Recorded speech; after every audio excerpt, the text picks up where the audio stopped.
एक एस्केलेटरी तौर पे देखी जा रही हैं और प्रोवोकेटिव तौर पे देखी जा रही हैं. I've said on numerous earlier occasions, it is Pakistani actions that have constituted provocation and escalation.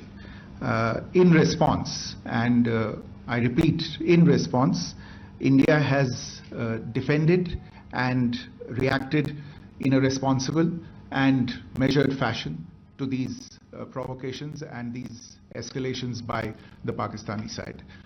Earlier this morning, we saw a repeat of this escalatory and provocative pattern, and I'll invite Colonel Sophia Qureshi and Wing Commander Vyomika Singh to update you on the developments since early this morning. Colonel Qureshi. Thank you, sir. नमस्कार. पाकिस्तान सेना ने पूरी पश्चिम मोर्चे पर लगातार आक्रामक गतिविधियां जारी रखी. उसमें UCAV drones, long range weapons, loitering munitions और लड़ाकू विमानों का उपयोग कर भारतीय सैन्य ढांचे को निशाना बनाया. नियंत्रण रेखा पर भी ड्रोन घुसपैठ और भारी कैलिबर हथियारों से गोलाबारी की. अंतर्राष्ट्रीय सीमा पर एलओसी पर श्रीनगर से नलिया तक 26 से अधिक स्थानों पर हवाई घुसपैठ के प्रयास किए गए. भारतीय सशस्त्र बलों ने अधिकांश खतरों को सफलतापूर्वक निष्क्रिय किया.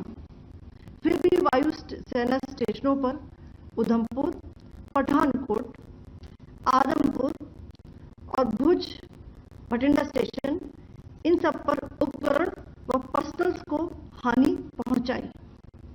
मैं ये भी बताना चाहती हूं कि पाकिस्तान ने हाई स्पीड मिसाइल सुबह 1:40 पर इस्तेमाल करके पंजाब के एयरबेस स्टेशन को दागने की कोशिश की.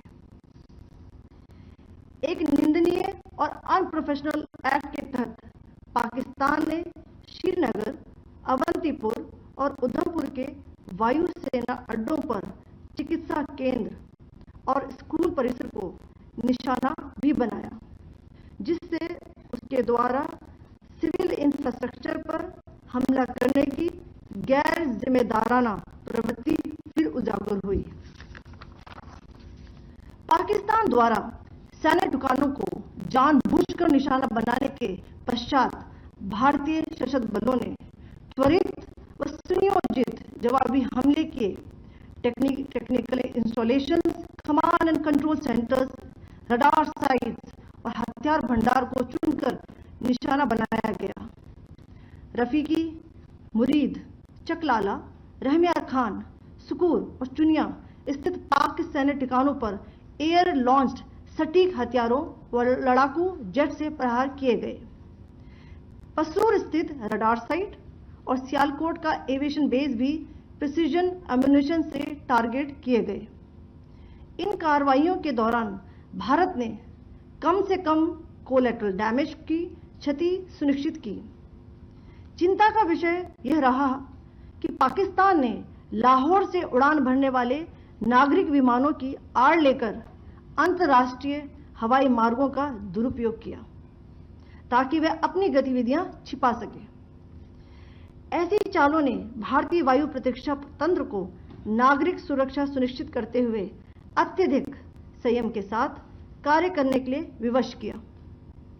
साथ ही साथ पाकिस्तान ने मिस इन्फॉर्मेशन का सहारा लेते हुए आदमपुर स्थित S-400 प्रणाली, सूरतगढ़ व सिरसा के हवाई अड्डों, नगरोटा के ब्रह्मोस बेस, देहरागिरी के तोपखाना पोजीशन तथा चंडीगढ़ के अग्रिम गोला बारूद डिपो को नष्ट करने के झूठे दावे सोशल मीडिया पर फैलाए.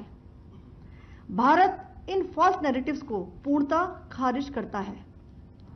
नियंत्रण रेखा पर पाकिस्तान ने ड्रोन घुसपैठ और भारी तोपखाना गोलाबारी के कई प्रयास किए. कुपवाड़ा, बारामूला, पुंछ, राजौरी और अखनूर सेक्टर्स में तोप, मोर्टार एवं हल्के हथियारों से भीषण गोलाबारी जारी रही. भारतीय सेना ने प्रभावी व तुलनात्मक प्रत्युत्तर देते हुए पाक सेना को काफी क्षति पहुंचाई। पाकिस्तान सेना के अग्रिम क्षेत्रों में सैनिकों की डिप्लॉयमेंट बढ़ती दिख रही है, जो स्थिति को और भड़काने की मंशा दर्शाती है। भारतीय सशस्त्र बल पूर्ण परिचालन तत्परता की स्थिति में है। अभी तक सभी शत्रुतापूर्ण कार्रवाइयों का प्रभावी ढंग से सामना कर उपयुक्त जवाब दिया गया है। भारतीय सशस्त्र बल दोहराते हैं कि वे तनाव वृद्धि नहीं चाहते, बशर्ते पाकिस्तान भी ऐसा ही व्यवहार करे। आखिर में आपको कुछ वीडियो दिखाना चाहती हूं, जहां पर इंडियन आर्मी के वेपन्स एलओसी पर पाक के एसेट्स को ध्वस्त करते नजर आ रहे हैं।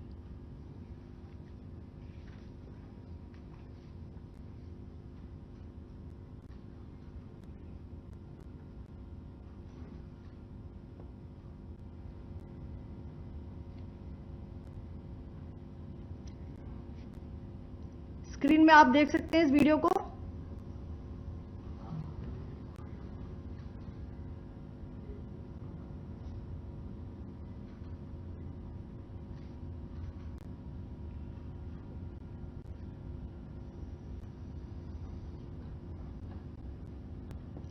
धन्यवाद। जय Hind.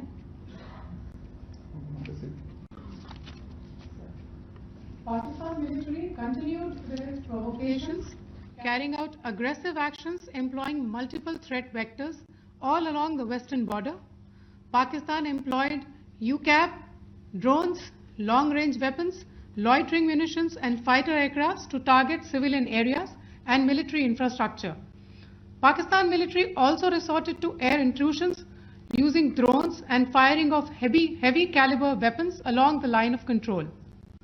Along the international border and the line of controls, air intrusion and several harassment attacks were also attempted from Srinagar till Nalia at more than 26 locations. Indian Armed Forces successfully neutralized these threats and majority of the vectors. However, limited damage was sustained to equipment and personnel at Indian Air Force stations at Udhampur, Pathankot, Adampur and Bhuj. There were also several high-speed missile attacks noticed subsequently after 0140 hours in the night at several air bases in Punjab. In a deplorable cowardly act, targeting of civilian infrastructure also had taken place, where Pakistan attacked the Medicare center and school premises at the air bases of Srinagar, Avantipur and Udhampur, yet again displaying irresponsible targeting of our civilian infrastructure. In a swift and calibrated response, Indian Armed Forces carried out precision attacks only on identified military targets. These included technical infrastructure, command and control centers, radar sites and weapon storage areas.